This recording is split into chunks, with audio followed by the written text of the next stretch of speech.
주식시장과 실업률의 약 한 30년 정도의 장기 차트인데요. 위에 노란 선이 미국 주식시장이고 아래 검은 선이 미국의 실업률입니다. 대체적으로 미국 주식시장과 실업률은 반대로 움직였어요. 실업률이 낮아지는 구간에 주식시장이 올라가고 반대로 실업률이 높아지는 구간에 주식시장도 떨어지는 이런 움직임이 대부분 나타났죠. 상식적으로 생각했을 때 경기가 호황으로 들어가면 실업률이 낮아지는 게 당연하고 그때는 주가가 올라가겠죠. 반대로 경기가 둔화되거나 침체됐을 땐 일자리를 잃으니까 실업률이 급격히 올라가고 그땐 당연히 주식시장이 하락하는 게 이게 상식적으로 봐도 너무나 당연한 이치죠. 그런데 이렇게 중간중간 제가 박스를 쳐둔 구간이 있어요. 2022년 현재도 그렇고 1991년부터 3년 사이 약 한 2년 정도 구간이 그렇습니다. 구간들에서 보면 실업률이 올라갈 때 오히려 주식시장도 올라갔고요. 현재 2022년은 실업률은 역시 최저점에서 머물러 있는데 주식시장이 먼저 하락을 했습니다. 자, 이런 걸 주식시장의 변수라고 하는데 한 10% 정도의 변수가 있어요. 근데 사람들은 이 변수를 더 크게 봅니다. 그래서 나머지 90%의 그 반대로 움직이는 주식시장과 실업률의 관계 이런 것들은 전부 다 버리고 즉 합리적인 생각을 버린다는 거죠. 그리고 혹시 이게 변수에 의해서 잘못 움직이면 어떡하지? 하면서 매수를 해야 될 때도 매수를 안 하고 매도를 해야 될 때 매도를 안 하는 경우가 많습니다. 이걸 원칙을 버리는 순간이라고 말하는데 그 순간 길을 잃는 경우가 많아요. 다시 그림을 보겠습니다. 2022년 현재를 볼게요. 지금은 박스를 쳐준 대로 주식시장과 실업률의 유사성이 떨어지는 구간이에요. 그러나 장기적으로 봤을 땐 대략 90%의 나머지 확률로 주식시장과 실업률은 반대로 움직였다는 말이죠. 그렇다면은 지금 이런 변수의 구간이 지나고 나면 그 미래에는 또다시 또 실업률이 이렇게 치솟아 오를 때는 주식시장이 조금 더 빠질 수도 있고 안 빠질 수도 있고 적게 빠질 수도 있겠죠. 하지만 다시 실업률이 치솟았다가 떨어지는 구간에는 주식시장은 다시 또 올라가는 이런 흐름이 나타날 가능성이 월등히 높다는 거죠. 자, 이런 큰 흐름을 말씀드린 이유는 이번 11월에 고용보고서가 발표가 됐습니다. 여기에는 뭐 실업률도 있고 임금 상승률도 있고 비농업 고용자 수도 있고 다양한 지표들이 함께 발표가 되는데 큰 흐름을 어떻게 적용하는지 미리 말씀드리기 위해서 설명을 드린 거고요. 그리고 이런 과거 역사적인 사실을 통해서 또 확률을 통해서 앞으로 우리는 어떻게 전망을 내려야 될지 이 부분을 설명드리려고 미리 제가 큰 흐름을 설명드린 겁니다.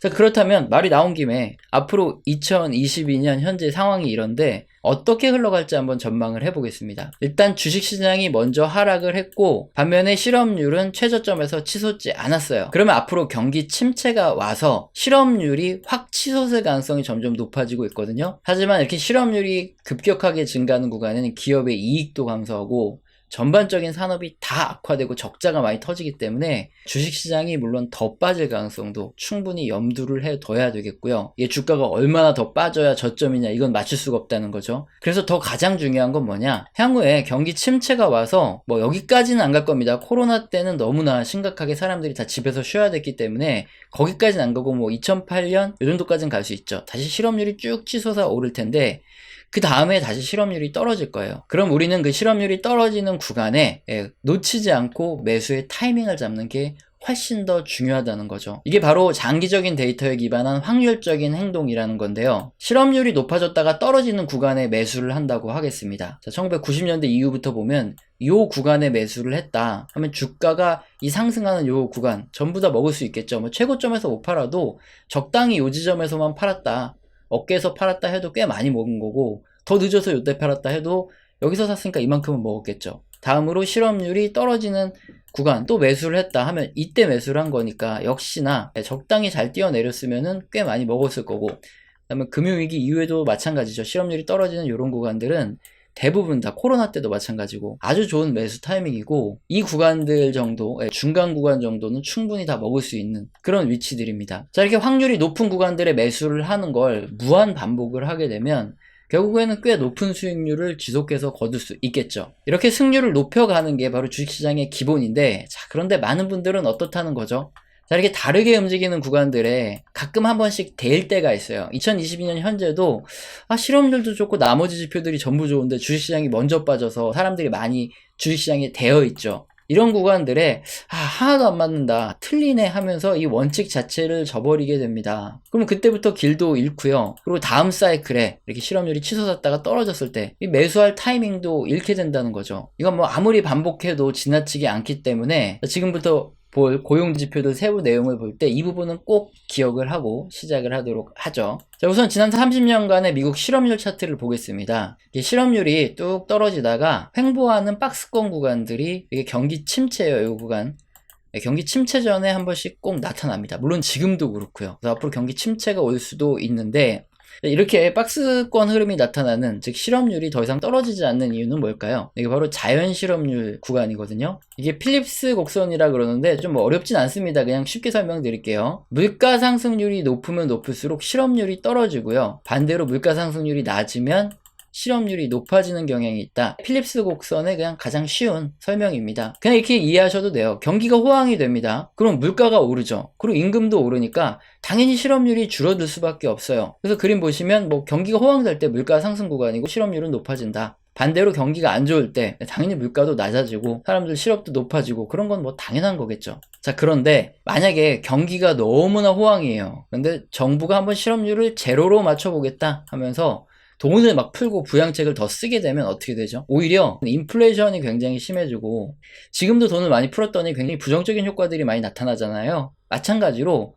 정부가 실업률을 제로로 낮추려고 해도 절대 그렇게는 안 되고, 오히려 어느 구간에 실업률이 더 높아지더라, 그런 구간이 발생합니다. 이게 바로 자연 실업률이라는 건데, 아무리 정부가 돈을 풀고 실업률을 제로로 만들려고 그래도 이제 집에서 노는 친구들은 항상 있다, 이렇게 이해하셔도 돼요. 그래서 더 이상 실업률을 떨어뜨리지 못하는 구간, 이게 바로 자연 실업률이라고 생각하시면 되고, 아까 그림에 실업률이 뚝 떨어지다가 횡보하면서 박스권을 만드는 이런 구간들이 자연 실업률 구간이다, 이렇게 생각하시면 됩니다. 그리고 지금 2022년 현재도 자연 실업률 구간에 어느 정도 도달을 했어요. 자, 그리고 역사적으로 이렇게 회색의 음영 구간, 경기 침체가 따라왔는데 그 전에 자연 실업률이 항상 있었죠.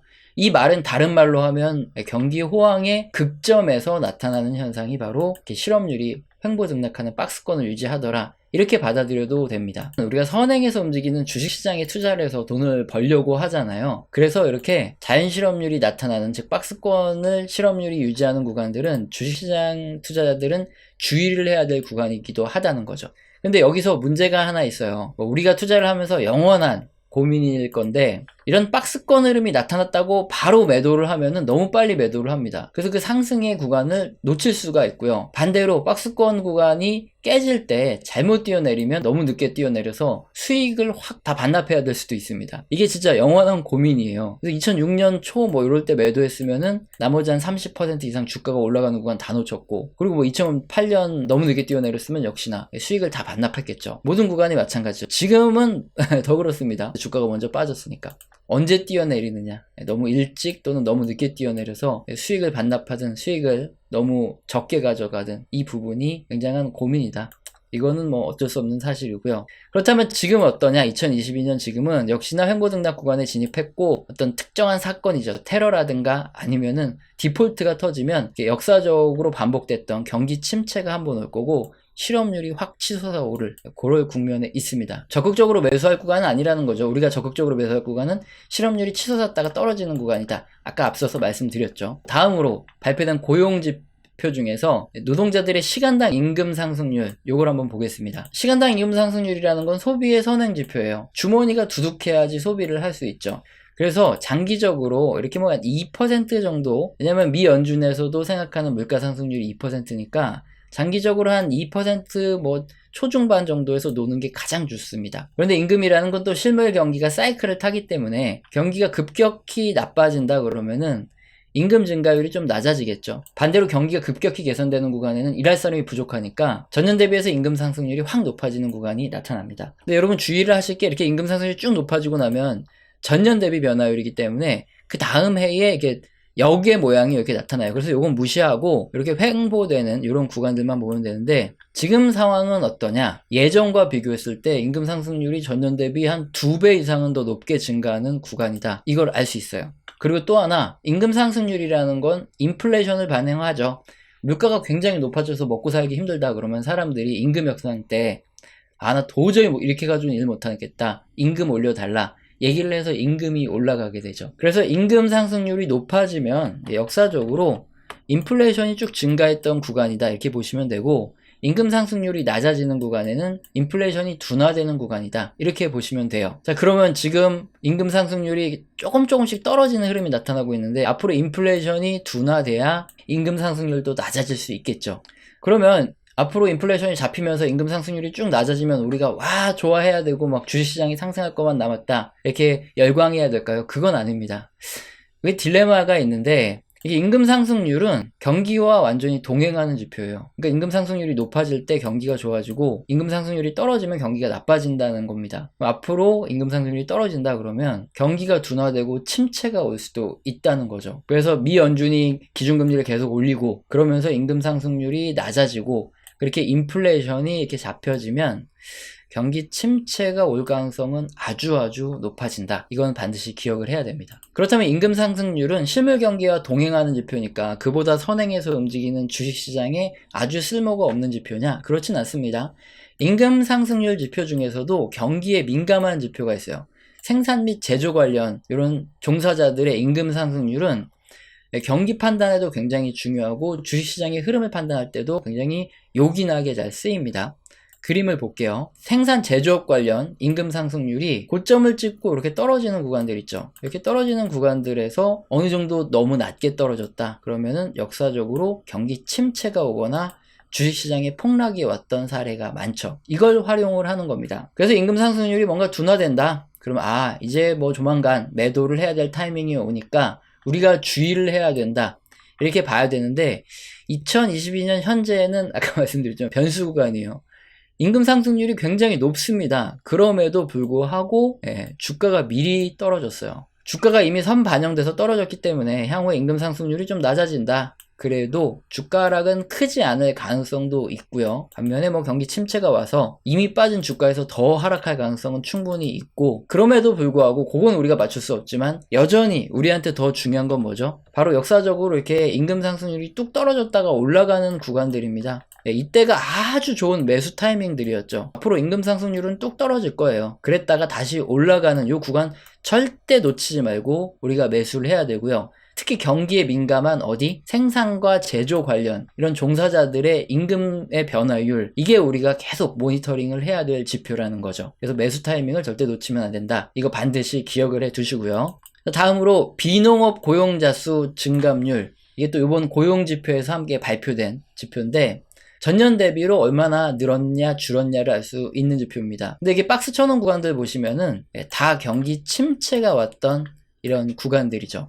그래서 전년 대비 역성장, 즉 비농업 고용자 수가 이렇게 마이너스 국면으로 떨어진다, 덜 고용된다 그러면 이건 경기 침체니까 굉장히 주의를 해야 되고, 그 전조 증상으로 화살표를 쳐드렸지만 비농업 고용자 수가 전년 대비 점점 이렇게 증가율이 둔화가 돼요. 그러고 있다. 그리고 앞으로 경기 침체를 우려해야 되는데 지금도 둔화가 되고 있죠. 근데 뭐 주식시장은 먼저 선방환영해서 굉장히 많이 빠졌긴 하지만 앞으로 이게 또 이렇게 마이너스로 떨어지는 구간들이 나타날 가능성이 크다. 이건 우리가 예측을 해볼 수 있고, 그래서 역시나 비농업 고용자 수 이 지표도 바닥을 찍고 튀어오르는 추세가 확인됐다. 그럴 때는 또 앞으로도 절대 놓치지 않고 매수의 타이밍, 매수의 기회로 잡아야 되기 때문에 이 지표도 함께 꼭 봐야 된다. 이게 핵심이 되겠죠. 자, 오늘 11월 발표된 고용지표, 이 세부 지표들의 내용을 하나하나 확인을 해봤는데요. 전반적으로 봤을 때 고용 상황은 아주 견조한 상태입니다. 전혀 나쁘지 않은 상황이에요. 하지만 이 실물 경제가 점진적으로 성장이 둔화되고 있다. 그래서 고용도 성장률이 점점 둔화되고 있다. 이렇게 보시면 됩니다. 2022년 현재는 주가가 좀 많이 먼저 반응해서 떨어진 게 굉장히 아쉬워요. 하지만 우리는 앞서 살펴본 지표들을 봤을 때 아주 중요한 거, 즉 다음 사이클에서 저점을 치고 올라가는 그런 시점을 반드시 모니터링을 해둬야 저점 매수 타이밍이 되는 거죠. 그래서 망연자실하고 있거나 전혀 이제 주식시장 안 봐야지 하는 게 아니라 꾸준하게 관심을 가지고 지켜봐야 된다 이겁니다. 관심이 없으면 우리가 어디가 저점인지 모르기 때문에 뭐 나중에 폭락한 다음에 다시 사야지 이런 사람들은 절대 사지를 못하고, 아니면 뭐 요번에 좀 실수했다고 아예 주식시장 떠난다 그러면 뭐 영영 손실도 복구 못하고 그냥 주식시장에서는 다시 복수를 하거나 리벤지를 할 수 있는 이런 기회 자체를 잃어버리는 거죠. 꾸준히 관심 갖고 다시 또 저점에 들어가서 원금도 회복하고 더 큰 수익도 얻고, 이게 주식 투자를 시작한 사람들이 끈기를 가지고 노력해야 될 자세가 아닌가 합니다. 자, 그래서 저도 계속 모니터링을 해드리면서 이 저점 구간에서는 좀 강력한 의견을 드릴 수 있도록, 강력 매수 추천을 드릴 수 있도록 계속 모니터링을 해드리도록 하겠습니다. 우리 채널 영상 시청하시고 도움이 되셔서 후원을 주시는 분들이 계십니다. 제가 너무 감사하기 때문에 감사합니다라고 말씀을 드리지 않죠. 한 달 교육을 매주 진행 중에 있습니다. 영상 하단의 설명란 읽어보시고 해당되시면 꼭 메일 주시길 바랍니다. 오늘 영상도 마음에 드셨다면 구독과 좋아요는 꼭 눌러주시고 지속적인 시청 부탁드립니다. 감사합니다.